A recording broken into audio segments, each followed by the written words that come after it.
स्वागत है आपका अपने चैनल यूनिक एकेडमी के रकत में। दोस्तों, इसके पहले हम एक वीडियो देखे थे जिसका नाम था त्रिपक्षी संघर्ष। त्रिपक्षी संघर्ष में हम लोग देखे थे कि कन्नौज के लिए जो त्रिपक्षी संघर्ष हुआ था उसकी हम पूरी डिटेल में चर्चा किए थे। थोड़ा सा उसमें आवाज़ का इशू था, लेकिन आज की वीडियो में हम लोग कोशिश करेंगे कि ये आवाज़ का जो इशू आपको आ रहा था वो सही रहेगा। तो हम आज पढ़ने वाले हैं, चालुक्य वंश को पढ़ने वाले हैं। ये जो चालुक्य वंश है, चालुक्य वंश की 3 शाखाएँ मुख्यतः मानी जाती है, लेकिन हम लोग जो है देखेंगे कि ये जो चालुक्य है, चालुक्यों की जो है 4 शाखाएँ थी।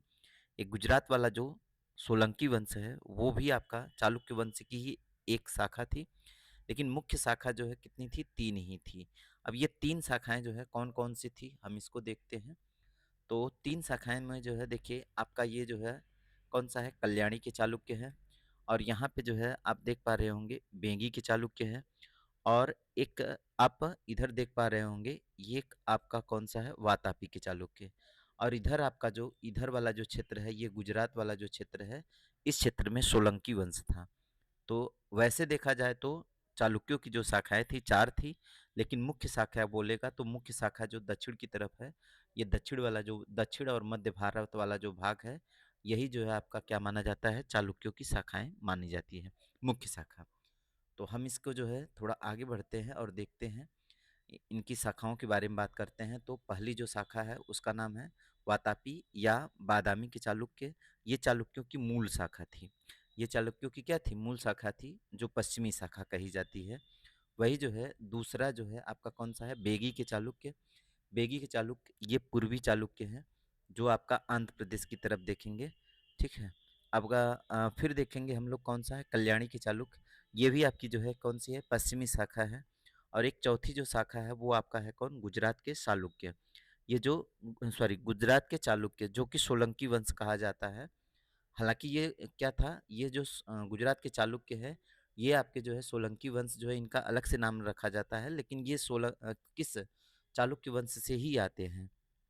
आइए हम जो बढ़ते हैं आगे और देखते हैं कि ये हम अभी देखिए ये जो आपका है कौन है? पश्चिम की तरफ है चालुक्य कौन-सा? वातापी का चालुक्य। और ये इधर आपका है कौन-सा? कल्याणी के चालुक्य। और यहाँ पर आप देख पा रहे होंगे ये कौन-सा है? बेगी के चालुक्य। चलिए हम लोग देखते हैं आगे और समझते हैं। ये पहला जो है कौन-सा है? वातापी के चालुक्य है। वातापी के चालुक्य की बात करते हैं। वातापी का जो चालुक्य है, इनका जो क्षेत्र है, मतलब इनके शासन का जो क्षेत्र रहेगा वो कर्नाटक, मतलब कर्नाटक का जो बीजापुर वाला क्षेत्र है, उधर की तरफ रहता है। तो इनका जो क्षेत्र है कहाँ पर है? बीजापुर, कर्नाटक के क्षेत्र में इन्होंने शासन किया है। और इनके समय काल की बात करते हैं तो इनका समय काल जो रहता है 543 से 543 से 757 तक रहता है। जानकारी की बात करते हैं, जानकारी इनकी कहाँ से मिलती है? तो इनके जानकारी का स्रोत है महाकूट अभिलेख। ये जो महाकूट अभिलेख है, महाकूट अभिलेख से चालुक्यों की जानकारी मिलती है। किस चालुक्यों की? वातापी के चालुक्यों की जानकारी मिलती है। हम बात करते हैं अगला इनकी जानकारी की। इनकी राजधानी कहाँ पे राजधानी कहाँ पे थी? तो इनकी राजधानी थी वातापी अर्थात बादामी। ये बादामी और वातापी दोनों जो है कहाँ पे? कर्नाटक में ही है। दोनों का एक ही नाम हुआ करता है। इनकी राजभाषा की बात करते हैं तो इनकी जो राजभाषा थी वो कौन-सी थी? तो इनकी राजभाषा थी कौन-सा? कन्नड़ और संस्कृत। तो इनकी जो राजभाषा थी वो क्या थी? कन्नड़ थी, या फिर हम कहेंगे संस्कृत। 2 भाषाएँ जो है इनकी क्या थी? राजभाषा थी। अब हम बात करते हैं इस वंश के प्रमुख शासकों की। तो इस वंश के जो है थोड़ा-सा हम लोग देखते हैं। देखिए ये जो चालुक्य है, कौन से? वातापी के जो चालुक्य हैं, वातापी के चालुक्य की जो शाखा है आपका इधर है, पश्चिम की तरफ है, ठीक है? अब हम देखते हैं ये जो चालुक्य वंश के लोग हैं, इसमें प्रमुख शासक कौन-कौन से हैं? तो प्रमुख शासकों में हम लोग बात करेंगे तो सबसे प्रमुख जो शासक है वो आपका कौन-सा है? पुलकेशिन प्रथम। ये जो पुलकेशिन प्रथम है इसका शासनकाल कब से कब तक है? तो 543 से 566 तक है, ठीक? हम बात करते हैं इसके संस्थापक की। तो ये जो पुलकेशिन प्रथम है, पुलकेशिन प्रथम ही चालुक्य वंश का वास्तविक संस्थापक माना जाता है। लेकिन इसमें जो है इसके पहले भी शासक आया था जिसका नाम क्या था? राणा जयसिंह। अब ये राणा जयसिंह जो था ये कदम वंश के क्या था? अधीन था। लेकिन ये जो चालुक्य है कौन-सा? वातापी के जो चालुक्य हैं, उन्हीं का मतलब ये क्या था? पहला राजा था। अभी हम इसके बारे में और भी आगे बढ़ते हैं। तो ये कदम वंश के क्या था? अधीन था। उपाधि इसने धारण किया था, श्री पृथ्वी बल्लभ विक्रम की उपाधि धारण करा था। कौन-सा? श्री पृथ्वी बल्लभ भरण विक्रम की उपाधि धारण किया था। कौन धारण किया था? तो ये जो है आपका कौन? तो राणा जयसिंह जो है, ठीक है? अब हम राणा जयसिंह के बारे में थोड़ा देख लेते हैं। तो ये जो है देखिए क्या था, कदम वंश का जो शासक है कर्नाटक में था। उनकी राजधानी कहाँ पे हुआ करती थी? वनवासी अर्थात वैजयंती में हुआ करती थी। और इसका संस्थापक कौन था? मयूर शर्मा था। ये जो मयूर शर्मा है इसने 18 अश्वमेघ यज्ञ करवाया और उसी के अधीन था कौन? राणा जयसिंह, जो कि किस वंश का था? चालुक्य वंश का था, ठीक है? चलिए हम लोग आगे बढ़ते हैं और इसके प्रमुख शासकों की बात करते हैं। तो अगला जो शासक है वो कौन है? कीर्तिवर्मन प्रथम है। कीर्तिवर्मन प्रथम का जो शासनकाल रहता है वो कब से कब तक रहता है? तो ये 566 से 597 तक। हम बात करते हैं कीर्तिवर्मन का कार्य क्या है। तो ये जो है कीर्तिवर्मन है अपने क्षेत्र विस्तार किया और मौर्यों को हरा करके ये क्या करता है? साम्राज्य अपना विस्तारित करता है। इसने कई सारी जो है क्या की थी? उपाधियां धारण की थी, जिसमें कि प्रमुख जो उपाधि है वो कौन सा है? सत्याश्रय और रण पराक्रम। ये जो है दो उपाधियां धारण किया है। कौन धारण किया है? तो ये कीर्तिवर्मन है। अब ये जो है अपने यश मतलब यश को दिखाने के लिए ये अश्वमेघ यज्ञ करवाया था। कौन सा यज्ञ है? एक अश्वमेघ यज्ञ करवाया था और एक जो है वाजपेयी यज्ञ करवाया था। ये मतलब जो चालुक्य वंश के लोग थे, अधिकांश शासक जो है क्या रहते हैं? ये शैव धर्म के शैव धर्म के अनुयायी होते हैं। कौन लोग? जितने भी चालुक्य वंशी लोग होते हैं ज़्यादातर शैव धर्म के अनुयायी होते हैं। और ये सभी जो है देखिए क्या करते हैं, जो भी आपके चालुक्य मिलेंगे, चालुक्य जो है मेनली जो है हम कहेंगे कि ये जो प्राचीन वैदिक धर्म है, वैदिक धर्म के अनुसार जो है ये चलते हैं। अब हम बात करते हैं ये जो कीर्तिवर्मन है, कीर्तिवर्मन किसका लड़का था? तो कीर्तिवर्मन जो है यह लड़का था आपका किसका? तो पुलकेशिन प्रथम का जो है क्या था? लड़का था। और उसी का जो है भाई था। अगला जो शासक बनेगा मंगलेश बनेगा। कौन बनेगा? मंगलेश। तो उसका उत्तराधिकारी है कौन? मंगलेश। मंगलेश 597 से लेकर के 597 से लेकर के 610 तक जो है क्या करता है? शासन करता है। अब ये जो मंगलेश है, मंगलेश के बाद जो है कौन आता है? तो मंगलेश के बाद आता है इस वंश का सबसे प्रतापी राजा माना जाता है कौन?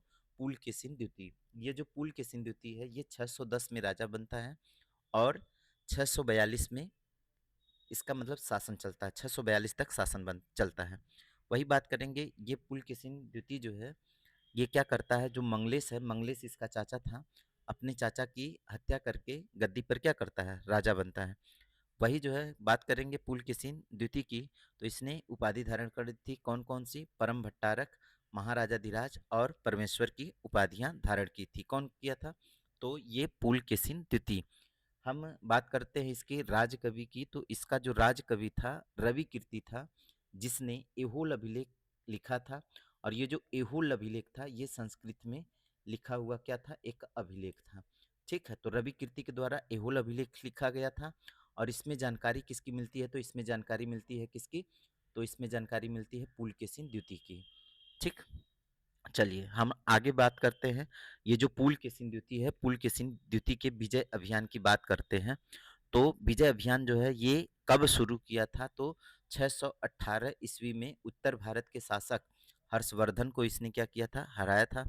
वही जो है 634 में विजय अभियान इसने क्या किया था? चलाया था। तो अपना जो विजय अभियान चलाया था 634 में। लेकिन अगर आपसे ये पूछा जाता है कि हर्षवर्धन को पुलकेशिन द्वितीय ने कब हराया था और किस युद्ध में हराया था? तो ये 618 में हराया था और नर्मदा नदी के तट पर हराया था। तो उसका नाम था नर्मदा का युद्ध। अब हम आगे चलते हैं, बात करते हैं अगला, कांची पर आक्रमण किया। ये जो है कौन? पुलकेशिन द्वितीय। ये पुलकेशिन द्वितीय जो है अपने विजय अभियान को शुरू किया था। उसी संदर्भ में इसने कहाँ पर आक्रमण किया था? कांची पर आक्रमण किया। लेकिन यह जो आक्रमण है इसका क्या रहता है? असफल रहता है। अब क्यों असफल रहता है? क्योंकि उस समय पल्लव वंश के पल्लव वंश के महेंद्र वर्मन का शासन था। महेंद्र वर्मन ने इसको क्या किया था, हराया था। ठीक है, पुलकेशिन द्वितीय को कौन हराया था, महेंद्र वर्मन ने। तो पुलकेशिन द्वितीय को महेंद्र वर्मन के उत्तराधिकारी नरसिंह देव वर्मन ने बहुत बुरी तरह से हराया। देखिए, ये जो कांची की बात करते हैं तो कांची पर इसने आक्रमण किया, लेकिन वहाँ पे कौन था, महेंद्र वर्मन था। महेंद्र वर्मन ने इस आक्रमण को क्या कर दिया, असफल कर दिया। लेकिन इसकी चाहत फिर से होती है, फिर से वो जो है वहाँ पे फिर से आक्रमण करता है। तो अब वहाँ का जो शासक रहता है, तो वहाँ का उत्तराधिकारी किसका, महेंद्र वर्मन का जो उत्तराधिकारी है नरसिंह देव वर्मन, ये इसको बहुत बुरी तरीके से क्या करता है, हराता है। किसको, पुलकेशिन द्वितीय को। ठीक, हम बात करते हैं राजधानी की। तो वातापी और बेगी, बेगी को इन्होंने अपने भाई विष्णुवर्धन, मतलब वहाँ पे जो है देखिए क्या करता है, वाता मतलब बेगी पे जो है आक्रमण करता है। बेगी में जो है कुछ क्षेत्र जीतता है, तो वहाँ पे जो है अपने भाई को, किसको, अपने भाई विष्णुवर्धन को जो है दे देता है। तो बेगी के जो चालुक्य है, एक तरह से कहेंगे जो वातापी के चालुक्य है, उन्हीं की ही एक क्या थी, शाखा थी। ठीक है, तो कौन सा है, ये जो है पुलकेशिन द्वितीय जो है क्या करता है, बेगी को जीत करके अपने भाई विष्णुवर्धन को क्या करता है, दे देता है। अब हम आगे बात करते हैं, विजयादित्य की बात करते हैं। किसकी बात करते हैं, तो ईश्वर बर्मन सेकंड को हराकर कांची को क्या कर लिया, जीत लिया। कौन, विजयादित्य। अब हम बात करते हैं आगे। तो आगे जो आपका अगला जो शासक आता है वो कौन आता है, तो अगला जो शासक आता है कीर्तिवर्मन द्वितीय। कीर्तिवर्मन द्वितीय जो है क्या करता है, तो इसके समय काल में जो है देखिए क्या होता है, पतन। तो पतन जो है किसका हो जाता है, तो इनको दंती दुर्ग ने हरा करके राष्ट्रकूट वंश की क्या करता है, स्थापना करता है। मतलब ये जो कीर्तिवर्मन द्वितीय है, इसको कौन हरा देता है, तो इसको हरा देता है दंती दुर्ग। और दंती दुर्ग जो है इसको हरा करके जहाँ पे चालुक्य थे, चालुक्यों के स्थान पर राष्ट्रकूट वंश की क्या करता है, स्थापना करता है। ठीक है, चलिए हम आगे बात करते हैं बेगी के चालुक्य। ये जो बेगी के चालुक्य है, बेगी के चालुक्य जो है मुख्यतः कहाँ पे हैं, आंध्र प्रदेश वाले क्षेत्र में रहते हैं। ठीक है, अब हम बात करते हैं जो बेगी के चालुक्य है, बेगी के चालुक्य का संस्थापक कौन है, तो विष्णुवर्धन है, जो पुलकेशिन द्वितीय का क्या था, भाई था। ये जो बेगी है, बेगी को कौन जीता था, पुलकेशिन द्वितीय जीता था, और ये अपने भाई विष्णुवर्धन को क्या करता है, दे देता है। ठीक है, अब ये जो आपका है कौन, बेगी का चालुक्य, बेगी को चालुक्य की बात हम लोग कर लिए। अभी हम लोग देखते हैं अगला जो है कौन सा देखते हैं, कल्याणी के चालुक्य। कल्याणी के चालुक्य मेनली जो है किधर, केरल और कर्नाटक वाले क्षेत्र में रहते हैं। ठीक है, इनकी राजधानी की बात करेंगे तो ये जो कल्याणी के चालुक्य है, कल्याणी के चालुक्यों की जो राजधानी है मान्यखेत। अब हम बात करते हैं इसके कल्याणी के जो चालुक्य है, प्रमुख शासक कौन है, तो तैलप द्वितीय की हम बात करते हैं। ये तैलप द्वितीय जो है इस वंश का संस्थापक माना जाता है।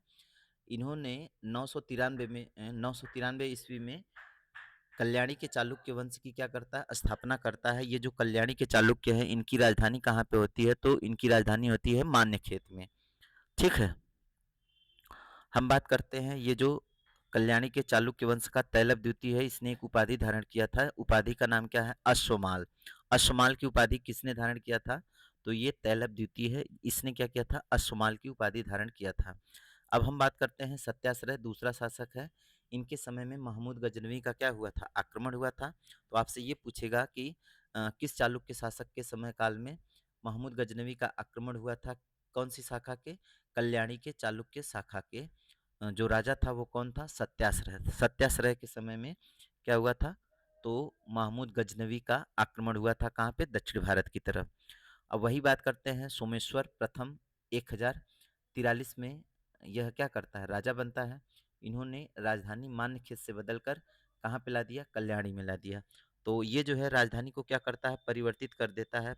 परिवर्तित करके मान्यखेत से कहाँ पे कर देता है, तो यह कर देता है कहाँ पर, तो कल्याणी में कर देता है। ठीक है, आगे हम लोग बात करते हैं अगला जो शासक बनता है कौन है, तो ये जो है विक्रमादित्य खष्ट है।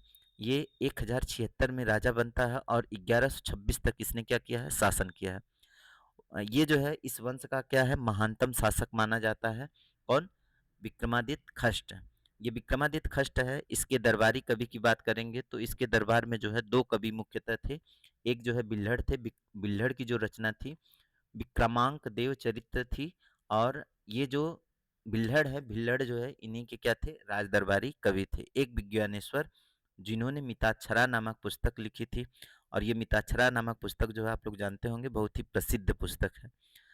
ठीक है, हम बात करते हैं आगे। तो इन्होंने कर्नाटक में भगवान शिव को समर्पित विरूपाक्ष मंदिर का क्या किया था, निर्माण करवाया था। कौन करवाया था?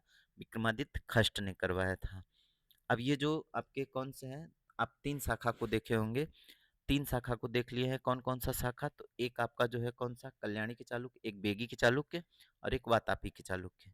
अभी हम जो है बात करते हैं जो गुजरात वाली शाखा है, कौन सी? गुजरात की जो शाखा है सोलंकी वंश, सोलंकी वंश की बात करते हैं।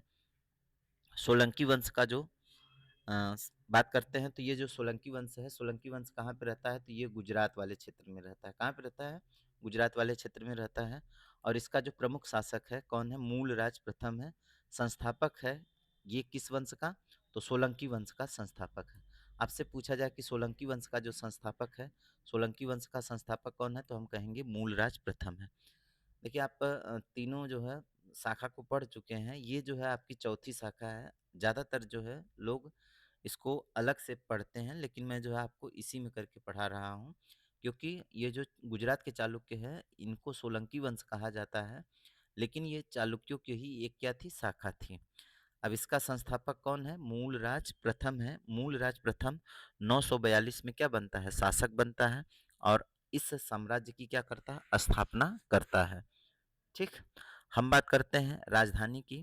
तो ये जो सोलंकी वंश है, सोलंकी वंश की राजधानी जो है कहाँ पे रहती है? अहिलवाड़ में रहती है। बात करेंगे ये जो सोलंकी वंश है, सोलंकी वंश के राजधर्म जो है, एक तरह से ये किस धर्म को मानते थे, किस धर्म के अनुयायी थे? तो ये शैव धर्म के अनुयायी थे। किस धर्म के अनुयायी थे? तो शैव धर्म के अनुयायी थे। इसके बाद जो है अगला जो शासक बनता है उसका नाम है भीम प्रथम। भीम प्रथम 1022 में राजा बनता है, और कब तक शासन करता है? 1064 तक यह क्या करता है? शासन करता है। ये जो भीम प्रथम है, इसके समय पर महमूद गजनवी ने 1025 में आक्रमण किया था, और सोमनाथ मंदिर का इसने क्या किया था? लूटपाट किया था। और भीम प्रथम जो है इस सोमनाथ मंदिर का पुनर्निर्माण करवाया। किसके लूटने के बाद? महमूद गजनवी के लूटने के बाद। अब एक मतलब ये जो भीम प्रथम है, भीम प्रथम जो है आबू जो पर्वत है, आबू पर्वत को परमारों से क्या किया था? छीना था। उसी आबू पर्वत पर आप लोग देखेंगे कि दिलवाड़ा का जो जैन मंदिर है वो बनाया जाता है। ठीक है। तो ये जो बिमल है, बिमल कौन है? भीम प्रथम का सामंत था, जिन्होंने आबू पर्वत पर दिलवाड़ा का मंदिर बनवाया। दिलवाड़ा का जो मंदिर बनवाया वो किसने बनवाया था? तो भीम प्रथम का जो सामंत था कौन था? बिमल था। ये जो बिमल है, बिमल ने ही इस दिलवाड़ा के जैन मंदिर का, सॉरी, दिलवाड़ा के मंदिर का क्या किया था? निर्माण करवाया था। ठीक है। आगे हम लोग बात करते हैं, ये अगला जो शासक बनता है कौन बनता है, इसकी हम बात करते हैं। तो अगला जो शासक है भीम द्वितीय। तो भीम द्वितीय जो है 1178 से लेकर के 1235 तक इसने क्या किया है? शासन किया है। इसी का नाम मूलराज द्वितीय भी मिलता है। तो किसका जो है, आपसे ये पूछा जाता है किसका नाम मूलराज द्वितीय है, तो हम कहेंगे ये जो कौन है? भीम द्वितीय है, उसी का ही नाम क्या था? मूलराज द्वितीय नाम था। ठीक है। 1178 में मोहम्मद गोरी गुजरात पर क्या करता है? आक्रमण करता है। लेकिन इसकी जो पत्नी है, किसकी? भीम द्वितीय की पत्नी है नायिका देवी ने युद्ध का नेतृत्व किया, और गौरी को बहुत बुरी तरीके से क्या किया? हराया। भीम द्वितीय के मंत्री का नाम था वास्तुपाल और तेजपाल, जिन्होंने दिलवाड़ा के जैन मंदिर का क्या किया था? निर्माण पूरा कार्य, मतलब जो निर्माण शुरू किया था किसने? बिमल ने। उसको जो है निर्माण कार्य को पूरा किया। जैन मंदिर का निर्माण किसने करवाया था? तो ये जो है वास्तुपाल और कौन करवाए थे? तेजपाल। दो लोगों ने मिलकर के करवाया था। ठीक है। आगे हम लोग चलते हैं, अगले शासक की बात करते हैं। तो अगला जो शासक है वो कौन है? जयसिंह सिद्धराज। जयसिंह सिद्धराज की बात करते हैं, ये कब राजा बनता है? तो 1094 में बनता है, और इसने एक उपाधि धारण किया जिसका नाम क्या था? सिद्धराज। सिद्धराज की इसने उपाधि धारण किया, और इसके दरबार में दरबारी जो जैन संत थे उनका नाम था आचार्य हेमचंद्र सूरी, जो कि बहुत ही प्रसिद्ध संत माने जाते हैं। किस धर्म के? जैन धर्म के। कार्य की बात करते हैं तो सिद्धपुर में रुद्र का महाकाल मंदिर का निर्माण किसने करवाया था? तो ये जो है करवाया था कौन? जयसिंह सिद्धराज ने करवाया था। और ये मतलब आपका जो मंदिर है, कौन-सा मंदिर है? तो सिद्धपुर में रुद्र महाकाल मंदिर का निर्माण, ठीक है। अगला हम बात करते हैं माउंट आबू पर मंडप लगवाया, मतलब ये जो माउंट आबू पर्वत है, उस माउंट आबू पर्वत पर इसने क्या किया? मंडप लगवाया और अपने सातों पूर्वजों की गजारोही मूर्तियां जो है किसने लगवाया था? तो ये जो लगवाया था वो कौन लगवाया था? तो जयसिंह सिद्धराज ने लगवाया था, ठीक है। चलिए हम आगे बात करते हैं अगली। तो अगला जो राजा बनता है वो कौन बनता है? तो अन्य शासक की बात कर लेते हैं। अन्य शासक में जो है आपका कौन है? एक कुमारपाल है। कुमारपाल के बारे में थोड़ा सी जानकारी आपके एग्जाम में आता है। तो हेमचंद्र के प्रभाव में आकर जैन एवं ब्राह्मण मंदिरों का निर्माण किसने करवाया था? तो ये जो है कुमारपाल ने करवाया था। कुमारपाल कौन था? तो ये जो है सोलंकी वंश का एक क्या था? शासक था, ठीक। हम बात करते हैं इस वंश का अंतिम शासक। तो इस वंश का जो अंतिम शासक था वो कौन था? कर्ण था। अब कर्ण के समय में अलाउद्दीन खिलजी अपने विजय अभियान के दौरान गुजरात पर क्या किया? आक्रमण किया। और गुजरात पर आक्रमण करके इसे क्या कर लिया? इसको मिला लिया कहाँ पर? तो इसको मिला लिया दिल्ली सल्तनत में। इसको कहाँ मिला लिया? दिल्ली सल्तनत में मिला लिया, ठीक है। कर्ण की रानी थी, अब ये अलाउद्दीन खिलजी आक्रमण करता है। कर्ण की जो रानी थी, कर्ण की रानी का नाम क्या था? तो कमला देवी, और उसकी एक बेटी थी कौन? देवल देवी। दोनों को अलाउद्दीन खिलजी क्या कर लिया? अपहरण करके अपने साथ लेके चला गया। इस तरह से ये जो सोलंकी वंश है, सोलंकी वंश का कहानी खत्म हो जाता है। एक आपका विशेष नोट है, ये जो मोडेरा का सूर्य मंदिर है, मोडेरा के सूर्य मंदिर का निर्माण सोलंकी वंश के शासकों के द्वारा किया गया था। अब आपसे ये पूछा जाता है कि मोडेरा के सूर्य मंदिर का निर्माण किसके द्वारा किया गया था? अब एक प्रश्न आपका ये बहुत इम्पोर्टेंट जो है पूछता है, जो हम आपको ये बताए थे कि जिस समय महमूद गजनवी ने सोमनाथ मंदिर पर आक्रमण किया था, उस समय सोलंकी वंश का जो राजा था या गुजरात का जो शासक था वो कौन था? तो वो था कौन? भीम प्रथम था, ठीक है। इसी के साथ ये जो जितने भी चालुक्य शाखाएं थी, सभी चालुक्य शाखाओं के बारे में पूरी बात हो चुकी है और ये चालुक्य वंश पूरा हो गया क्या? समाप्त। अभी हम लोग अगली वीडियो में अगले टॉपिक को देखेंगे। उम्मीद है कि आपको यह चालुक्य वंश का जितने भी फैक्ट है, सभी फैक्ट समझ में आ गए होंगे। मिलते हैं अगले वीडियो में, तब तक के लिए नमस्कार।